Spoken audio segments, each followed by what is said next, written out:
Dimanche dernier, 19 juillet, dans le JDD, l'ancien avocat star, Éric Dupond-Moretti, nous a appris quel était son combat principal, alors qu'il vient tout juste d'être nommé ministre de la Justice. Eh bien, ce serait de ramener les djihadistes français en France pour y être jugés, plutôt que d'être jugés en Irak, ou en Syrie, ou au Pakistan, ou là où ils ont été arrêtés, là où ils commettaient leurs méfaits. Alors on peut déjà se demander s'il y a vraiment une urgence à porter ce débat en ce moment. Mais M. Dupond-Moretti tient la ligne qu'il avait quand il était avocat. Il a été l'avocat de M. Merah. Et l'année dernière, déjà, il disait qu'il fallait faire revenir les djihadistes français. Et il a déclaré donc au JDD que ce serait toujours son combat de protéger tous les Français. Il faut savoir qu'on parle là de 150 adultes et de 300 enfants. Alors bien évidemment, les enfants, c'est un cas très particulier, surtout ceux qui sont français, surtout s'ils sont petits. Les enfants ne sont pas responsables, bien évidemment, des méfaits de leurs parents. La France devrait faire en sorte de les ramener d'une manière ou d'une autre, tout en trouvant des soins thérapeutiques, car pour beaucoup d'entre eux, pour le moment, leurs vies sont largement brisées. Mais qu'en est-il des adultes qui sont parfois leurs parents?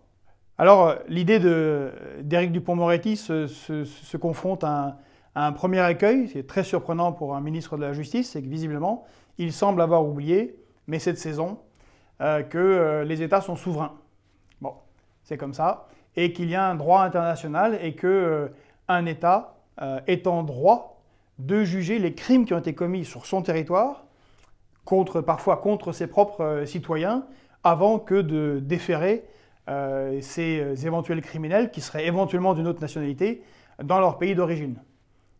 Pour bien comprendre, on peut s'imaginer quelle serait notre réaction si un Irakien venait commettre des crimes en France, tuer des Français, et que l'État irakien réclamait son retour en Irak pour être jugé en Irak parce que l'Irak serait son pays.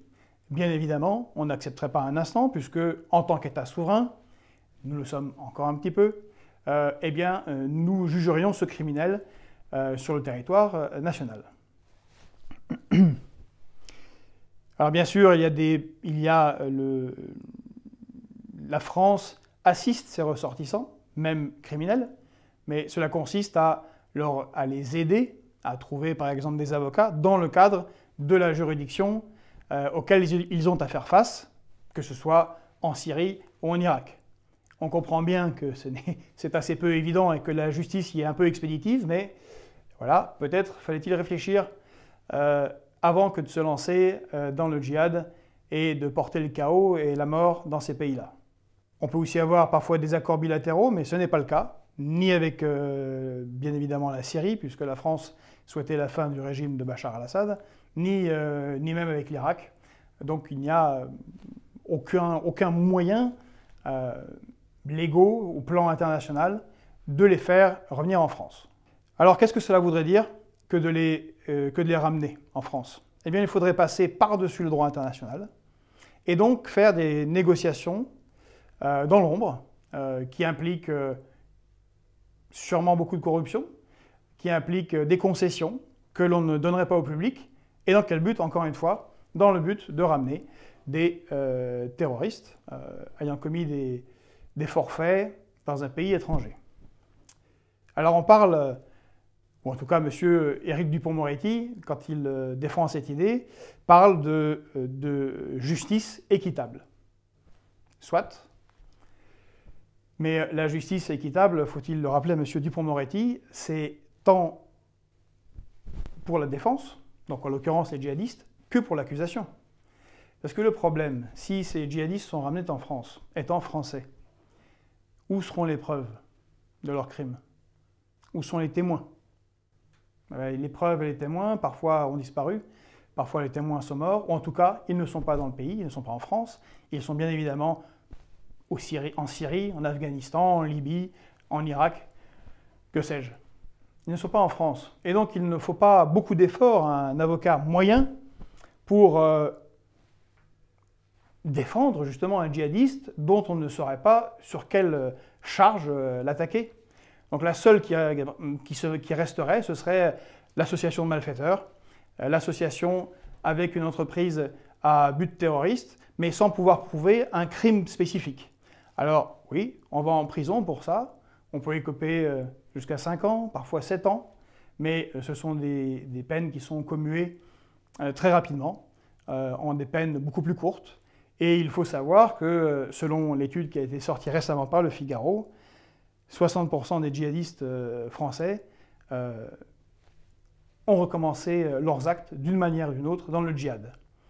Car derrière cette idée du retour, il y a une idée qui est tout à fait étonnante, c'est celle du soin. C'est comme si être djihadiste était une maladie. Et non, être djihadiste, c'est un choix politique. Quelque part, aussi fou soit-il, c'est un choix politique conscient, c'est un choix de militant. C'est une décision de vie qui engage la personne dans sa totalité jusqu'à la mort. Le fait de les juger, de les mettre en prison ne change à rien, ou alors dans des cas extrêmement rares. Ce sont des gens déterminés et il faut les traiter en tant que tels. Et malheureusement, l'appareillage juridique français est très très mal adapté à ces personnes-là. Et puis, on peut peut-être un petit peu en rire, parce que même dans la condition de djihadiste, il vaut mieux être occidental. Qu'est-ce que ça veut dire pour ces gens-là qui ont combattu avec leurs frères d'armes djihadistes venus du monde entier? Ah oui, un djihadiste malien ou un djihadiste venu du fin fond du Pakistan ne va pas être réclamé par son pays. C'est ceux qui ont l'apanage d'avoir une nationalité occidentale, en l'occurrence française, ou une double nationalité, dont la nationalité française, qui peuvent prétendre à bénéficier des valeurs qu'ils ont combattues les armes à la main, parfois contre lesquelles ils ont tué, sur les valeurs de la République, les valeurs des droits de l'homme. Or, eux, ou leurs familles, ou leurs avocats, ou leurs amis islamistes réclament ces droits-là pour ces gens-là. Bon, on peut quand même s'en étonner et s'étonner de ce manque de solidarité avec leurs camarades venus d'autres pays. En l'occurrence, la bonne solution consiste, en dehors du cas spécifique des enfants qui est extrêmement compliqué, puisqu'ils sont aussi souvent utilisés par les djihadistes pour justifier leur retour, parce que les enfants ne peuvent pas rentrer si leurs parents putatifs ne sont pas d'accord pour rentrer, qu'ils rentrent, puisque ce sont justement leurs parents. En dehors du cas très compliqué des enfants, il faut, je pense, considérer les djihadistes qui ont sévi en Syrie, en Irak et ailleurs, pour ce qu'ils sont. Des gens qui ont choisi leur destin, qui est un destin qui est contraire à nos valeurs, et si d'aventure ils ont la double nationalité, eh bien ce serait tout à fait normal, puisqu'ils la récusent, ils en récusent toutes les valeurs, de leur retirer la nationalité française et bien qu'ils subissent la justice des pays où ils ont commis des crimes, ce qui est bien compréhensible pour ces pays-là qui, rappelons-le, sont ceux qui souffrent le plus. Car bien sûr, il n'y a pas dans mon propos, ni dans ceux qui défendent cette idée, que le problème serait l'islam. Il faut toujours rappeler que l'islam politique tue d'abord des musulmans dans des pays de religion et de culture musulmane, qui sont majoritairement de religion ou de culture musulmane. C'est plus de 95% des gens qui sont assassinés par ces islamistes, par l'islam politique, sont des musulmans. Donc voilà, vous avez voulu combattre contre le genre humain en Syrie, en Irak, subissez la loi effectivement un peu difficile, un peu dure, de la Syrie et de l'Irak. Et M. Éric Dupond-Moretti devrait laisser les djihadistes là où ils sont et plutôt s'inquiéter avec le reste du gouvernement français de ce qui se passe à la frontière turco-grecque, qui en ce moment est extrêmement tendue. Cela aussi a un peu passé sous le radar avec les autres événements tragiques et le sommet européen, mais la Turquie continue à faire pression sur l'Union européenne en utilisant, entre autres, l'arme des migrants, puisqu'elle menace systématiquement de lâcher sur l'Europe 3 millions de migrants.